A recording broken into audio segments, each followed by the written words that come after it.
Os cemitérios egípcios antigos podem abrigar bactérias vivas da peste? Como e por que a primeira múmia romana apareceu? E quem eram os filhos do rei Tut? Esse é o Infinito, e nesse episódio vou mostrar a vocês algumas novas descobertas no Egito que assustaram os cientistas. A peste de Cipriano. Nos últimos 15 anos, a cidade egípcia de Luxor foi ativamente escavada. Os arqueólogos conseguiram encontrar várias múmias enterradas no século III a.C., mas todas estavam densamente cobertas de cal. Isso significava que na frente dos cientistas estavam as vítimas da peste. Os corpos foram enterrados com tanta pressa que nem metade dos rituais funerários conhecidos pelos historiadores foram seguidos. Mas devemos procurar mais por esses corpos no cemitério? A gente pensava que as piores epidemias de peste ocorreram na Idade Média, mas mesmo no mundo antigo a doença era igualmente problemática. Um dos períodos mais severos da história antiga foi a peste de Cipriano, uma epidemia que eclodiu no Império Romano no século III a.C. Recebeu esse nome em homenagem a São Cipriano, bispo de Cartago, que em seu livro intitulado Mortalidade deu a descrição mais completa dos sintomas da doença. Talvez os arqueólogos devam reler esse trabalho e pensar duas vezes antes de remover as vítimas da peste de seus túmulos. Cones nas cabeças. Estranhas toucas que durante muitos anos foram consideradas uma invenção da imaginação de antigos artistas egípcios revelaram-se bastante reais. Nos desenhos que sobreviveram aos nossos dias, os cientistas notaram que as cabeças de alguns antigos egípcios eram coroadas com pequenos cones. Eles apareciam em imagens feitas há 3-4 mil anos. Agora, pela primeira vez, os arqueólogos identificaram 2 desses cones feitos de cera e que decoram as cabeças de esqueletos que têm cerca de 3.300 anos. Os achados foram escavados nos cemitérios da cidade de Aquetaton, também conhecida como Amarna. As escavações confirmam que cones de cabeça tridimensionais feitos em cera às vezes eram colocados nos mortos no Egito Antigo. A propósito, eles não foram colocados apenas nas pessoas da elite. A ideia de que os vivos também usavam esses cones deixa dúvidas, com que frequência e por quê. Acreditava-se que tais artefatos incomuns eram usados por nobres. Muito provavelmente esses cones consistiam de cera ou gordura sólida misturada com incenso. O material derreteu gradualmente, transmitindo uma fragrância requintada ao cabelo e à pele de seu usuário. No entanto, havia outra hipótese. Alguns estudiosos acreditavam que os antigos egípcios não usavam cones. Na verdade, os cones eram símbolos para indicar o alto status de uma pessoa. Em 2020, uma descoberta sensacional foi feita por arqueólogos na cidade antiga de Sagara. Um total de 13 caixões intactos e lacrados foram encontrados pelos cientistas. Os sarcófagos antropomórficos foram encontrados em uma mina de 11 metros de profundidade. Dentro deles, os cientistas também encontraram 3 nichos lacrados. Os sarcófagos têm cerca de 2.500 anos. Estão muito bem conservados e ainda conservam algumas das cores originais. É digno de nota que os sarcófagos foram empilhados ordenadamente uns sobre os outros. Isso indica que nos tempos antigos eles foram removidos de outras tumbas. Essa era uma prática comum no Antigo Egito. Os sacerdotes frequentemente transportavam os caixões de pessoas importantes para esconderijos que só eles conheciam, a fim de protegê-los dos ladrões de tumbas. Estudos iniciais mostraram que ao longo de sua história os sarcófagos nunca foram abertos. Para os cientistas, esse é um grande golpe de sorte. Além disso, estudos adicionais já foram anunciados. Eles acreditam que pode haver outros sarcófagos na mina. Mas vale a pena abrir os sarcófagos que estavam em um dos cemitérios mais famosos do Antigo Egito? Certamente, durante os anos de escavações arqueológicas legais e ilegais, os caçadores de tesouros e antiguidades os encontraram mais de uma vez. Mas eles decidiram deixá-los lacrados por algum motivo. Talvez houvesse uma razão por trás de tudo isso. Você sabia que as múmias não eram feitas apenas pelos antigos egípcios? Por exemplo, a primeira múmia romana foi encontrada recentemente no Egito. Quem era ela e por que foi enterrada no Egito? Fique ligado para saber mais detalhes e ver outras descobertas impressionantes que valem a pena conferir. Vamos nessa! A primeira múmia romana.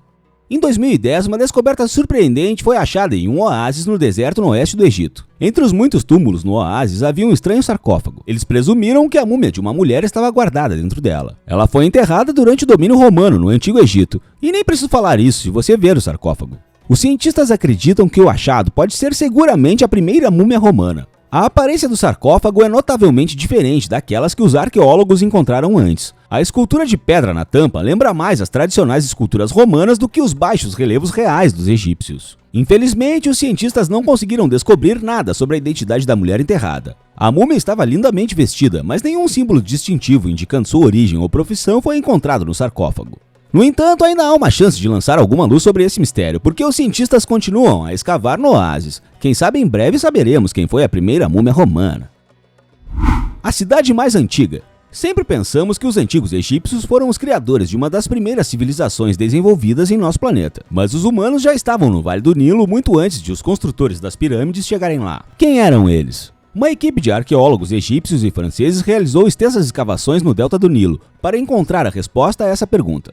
Ao norte do Cairo, encontraram uma cadeia de aldeias que provavelmente pertencem ao período neolítico. Tem mais de 7.000 anos. Descobertas indicam a presença de assentamentos permanentes nas áreas pantanosas do delta do Nilo a partir do 5º milênio a.C., pelo menos 2.500 anos antes da construção das pirâmides de Gizé. Fragmentos de cerâmica e ferramentas de pedra foram encontrados no local das escavações. Os cientistas agora esperam obter novas informações sobre o desenvolvimento do sistema de irrigação. Os antigos egípcios construíam mangas de canal artificiais com o Nilo, ajudando a fornecer as safras com a umidade necessária em épocas de seca. Até agora, eles acham que os moradores não tinham conhecimento suficiente sobre irrigação e, portanto, dependiam muito das chuvas para suas operações agrícolas.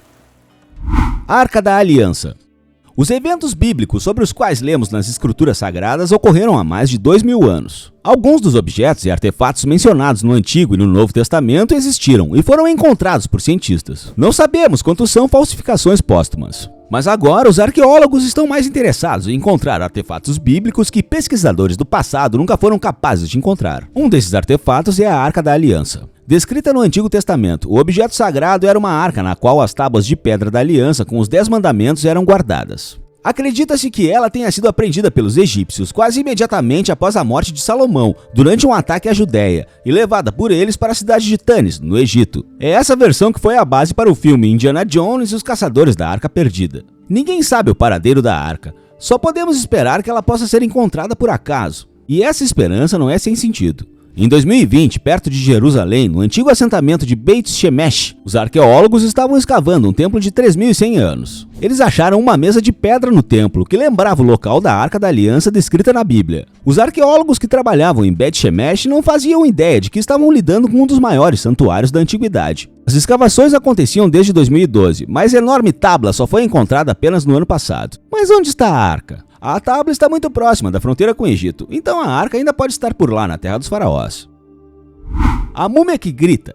As primeiras múmias que gritam foram encontradas no Egito no século XIX. Na década de 1880, os arqueólogos encontraram várias múmias na necrópole real de Deir al-Bahari, perto da cidade de Luxor, que por muito tempo não puderam ser identificadas. Mas duas múmias que gritam eram de particular interesse para os arqueólogos. Uma pertencia a uma mulher e a outra a um homem. Por muito tempo foi impossível descobrir o que causava uma aparência tão assustadora desses corpos. Essas múmias foram encontradas mais tarde, no século XX e até mesmo no século XXI. No entanto, o mistério assustador permaneceu sem solução. Muitos cientistas apresentaram suas versões e explicações, mas ninguém tinha uma base de evidência suficiente. A tecnologia moderna permitiu que os cientistas aprendessem mais sobre as misteriosas múmias. Em 2018, a tomografia computadorizada veio ajudar. Mostrou a razão pelo qual os gritadores morreram. Também foi possível determinar sua identidade. Os historiadores perceberam que a múmia de um homem pertencia a uma pessoa de sangue real. Os resultados dos estudos mostraram que o homem enterrado era o príncipe Pentawere, filho do segundo faraó da 20ª dinastia de Ramsés III. Filhos do rei Tut.